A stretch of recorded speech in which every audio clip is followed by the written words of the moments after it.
afternoon. I'd like to wish you all a very warm and tropical greeting from the Philippines and a special 14th anniversary for Partners in Prayer.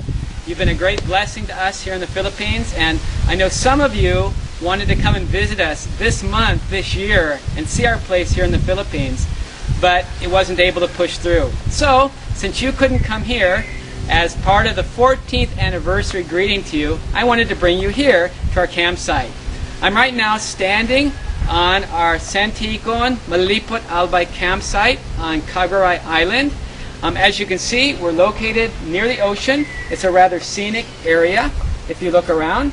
We've been working on this campsite for about 10 years. And it's really been a miracle from the Lord, what He's done for us.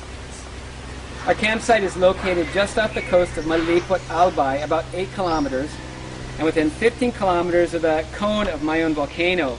The campsite has in recent years become our base of operation for the ministry, the 2 islands of Cagaray and San Miguel, which sits just north from us.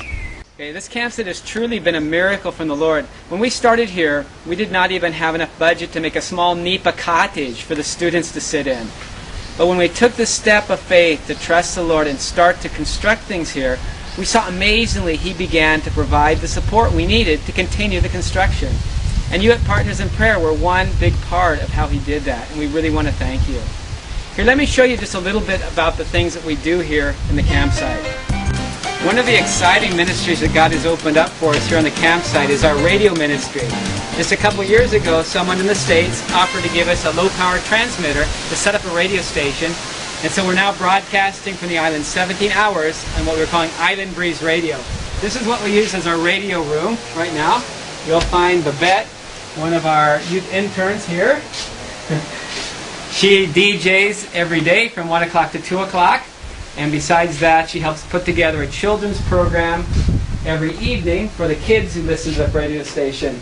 This is our setup here. It's just pretty simple, but this is our transmitter and some of our gauges to tell us what's happening with the current. Right now we have a brownout, and because we have a brownout, we're having to use battery power. The batteries are located underneath the table, and we charge those from solar power on the roof. So it's good that today is a sunny day so that we can get some good solar power. One of the other things we have here is a weather station, which we just had installed this year so that we can get up-to-date reports on what the weather is, the wind speed, so we can help the people on the island with that. So thank you, Babette. We'll let her continue her DJing. Okay, though our radio room is located at the top of the campsite, we do a lot of our programming work here at the bottom of the campsite in this building, which is our staff building. It's where our staff and our youth interns stay, as well as we have office for our radio and other ministries. So if you'd like to come in, you can meet some of the other staff that we have. Okay. This here is Honey Lynn. She is Babette's sister, and she also works with producing a daily children's program as well as Kids Club, which is about a 45-minute program every Saturday for the kids on the island. She works with also editing, other types of programming, and the teaching that I put on the radio. So she's really a big help. Every morning, 8 to 9, she has a program called Halo Halo, also DJing there, and Mix because it's a mixture of a lot of different things for the people on the island. If we pass into the next room, you'll see CJ. He's the latest person on our staff working with the radio, and he's in charge of getting local news from around the island. How are you there? Even though the main purpose of the radio station is to do the mabuting balita, the good news about Jesus, we also include local news because it's our attempt to connect with the community so that they'll want to be part of the radio ministry. They'll feel like they're part of us and be more ready to listen to the good news that we also share on the radio. Right, this is Jonathan and Cheryl Volante. They're our main campsite workers here. They've been taking charge of the campsite, overseeing it for a lot of years now. Jonathan's in charge of the construction projects that take place here, as well as maintenance and any other types of things that have to take place. He's the one you go to. So if you had come out this March, he's the one you'd have to go to get your reservations. See, Cheryl, she helps out Jonathan with that, but she's also in charge of things like the grounds, planting flowers, but she also is in charge of a ministry we call KC-Med, which is a micro-enterprise development where we have a savings program and we give low-interest loans to people who want to borrow from us. Freddie, this is their son. No, he's not. He's not their son. He's one of our youth workers as well, who has come along, the same as the two girls that I mentioned to you earlier, you met earlier, Babette and Honey Lynn, and he's come in to help with various projects in the campsite, and is really right-hand man for Tom. So, okay. God has done an amazing work in opening doors for ministry on these islands, doors that I never expected when I first came to this place. And it's been clear over the years as I've ministered to the Lord here that this is a work that He had prepared even before I set foot on these islands. It's so clear that in His mind it was already set, and I've simply been walking in the steps that He had already set up before us.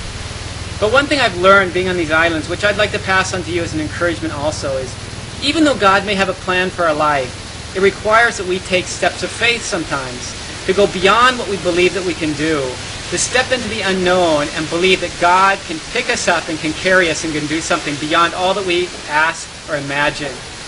I was just reading in Joshua this morning, in Joshua 3, where the Israelites were set on the edge of the Jordan, ready to head into Canaan. And before them were giants. Before them was the Jordan River that was overflowing its banks at that time of year.